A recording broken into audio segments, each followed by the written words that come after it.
Fresh air? Magandang view. Lunti ang landscape. Yan ang bungad sa inyo sa Lake Mapanuepe sa Zambales. Ang mala New Zealand vibes nito, perfect sa mga gusto ng pahinga at peace of mind. Bukod sa pag-camping dito, pwede rin mag-rent ng bangka para libutin ang simbahang lumubo nang pumutok ang Mount Pinatubo noong 1991. Literal na be one with nature dahil walang signal at kuryente sa lugar para mas ma-enjoy nyo ang mini New Zealand ng Pilipinas. Pause muna sa workload at i-feel ang out-of-the-country vibes na hatid ng nature park sa bayan ng Tampakan sa South Cotabato. It's giving New Zealand din, naswak sa nature lovers. Papasok pa lang sa park, bubungad na sa'yo ang ganda ng paligid. Bukod sa picture-perfect scenery ng lugar, maganda rin itong atraksyon at pahingahan ng mga pamilya o magkakaibigan. Kung gusto nyo ma-relax from the toxic na environment or yung pollution from the city, this is the best place to visit.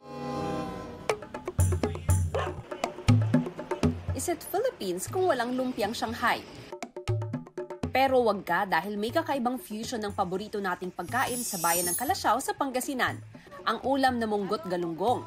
Ginawang merienda ng dalawang agriculture at agribusiness student na sina Ronric Domondon at Allen Angelo Repolio.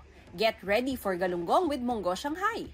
Para magawa ito, kailangan nyo lang ng sibuyas, bawang, carrots, papaya at munggo. Ihalo ang mga ito sa hinimay na galunggong at ilagay sa lumpia wrapper. Nandun po yung lasa ng ingredients which is munggo and yung carrots. Ito po ay para sa akin naging masustansya. Masarap po siya, medyo manamis-namis. Patok nga ang Shanghai ng dalawa, kaya naman hinihikayat nila ang mga kabataang subukan ang backyard gardening dahil healthy na, kumikita ka pa.